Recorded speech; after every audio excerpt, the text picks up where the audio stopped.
এই জানো তোমাকে আমি কেন বিয়ে করছি? না বললে জানবো কি করে কেন বিয়ে করছিলা? আমার জানার ইচ্ছে ছিল তুমি কত বড় গাধা। এর জন্য বিয়ে করার কি দরকার ছিল? যেদিন তোমারে দেখতে গেছি সেদিনই তো বোঝা উচিত ছিল। তার মানে বড় গাধা আমি ছিলাম?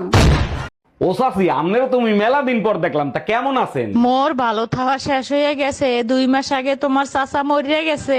আরে ভাবি, আমনে কোন কি ভাই মরছে কবে? ওরে মাল্লা হালার পাহালা, যেই হনস মোর জামাই মরিয়া গেছে, এখন চাচি থেকে বাবি হইয়া গেছে।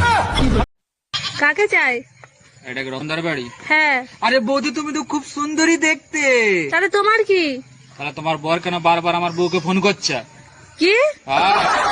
এই মায়া, আজকে না তোমার ডাক্তার দেখানোর কথা, ডাক্তার দেখাইছো তুমি? হ্যাঁ গেছিলাম, ডাক্তার বলছে এসি কিনে এসির ভিতরে ঘুমাইতে, তাইলে ঠিক মতো ঘুম হবে। এইটা আবার কিরকম ডাক্তার? এসি কিনতে বলছে? কোন ডাক্তার দেখাইছো তুমি? নিউ মার্কেটের সামনে ডাক্তার স্যামসাং এসি কোম্পানি।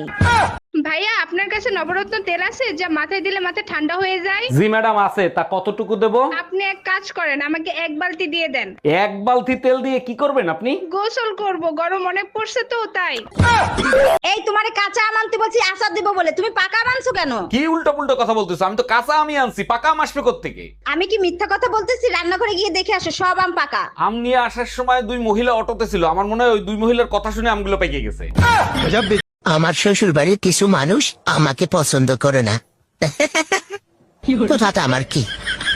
আমিও তো ওদের কাউকে পছন্দ করি না। দূর। ভাইজান, আপনার বাসার সামনে অ্যাম্বুলেন্স কেন? ভাবির কিছু হয়েছে নাকি? আপনার ভাবির কিছু হয় না, আপনার ভাবি বাপের বাড়ি যাবে তো, যাতে তাড়াতাড়ি বাপের বাড়ি যাইতে পারে তার জন্য আনছি। ওরে আমার সোনা, তুমি আমার নিয়ে এত ভাবো? ওই অ্যাম্বুলেন্সে তোরে আজকে আমি জায়গা মতো পাঠাবো। বলছি মহিলাদের জন্য ট্রেনটা ফ্রি করলেও হতো না? না মানে বাসে বমি হয় তো। ডাক্তার, কঠিন একটা সমস্যা নিয়ে আসছি, আপনি শেষ ভরসা, কিছু একটা করেন। দেখেন, সমস্যা ছাড়া তো কেউ ডাক্তারের কাছে আসে না, তা আপনার কি সমস্যা সেটা বলেন। ডাক্তার, গরমের দিন আসার পর থেকে একটা দিনও ঠিক মতো ঘুমাতে পারি না। আচ্ছা ঠিক আছে, আমি একটা ঘুমের ওষুধ লিখে দিচ্ছি, এটা রাতে ঘুমানোর আগে খাবেন। আরে ডাক্তার, আমি তো বলছি গরমের দিনে ঘুমাতে পারি না, রাতে তো ঘুম হয়। ঘুমের ওষুধ কি দিনের বেলা খাবো? শাশুড়ি আম্মা, আমি আল্লাহর কাছে সব সময় দোয়া করি বাংলার প্রত্যেকটা ঘরে ঘরে যেন আপনার মতো শাশুড়ি হয়। বৌমা, তুমি আমার এত ভালোবাসো?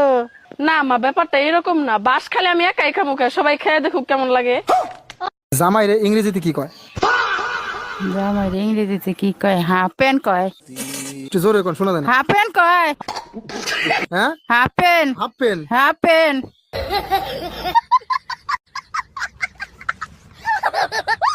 শুনেন আপু, সব সময় নিজেকে ডায়মন্ড ভাববেন, কোনো সময় নিজেকে খারাপ ভাববেন না। এইসব ভাবার জন্য আশেপাশের লোকজন, পাড়া প্রতিবেশী, আত্মীয় স্বজন তারাই আছে।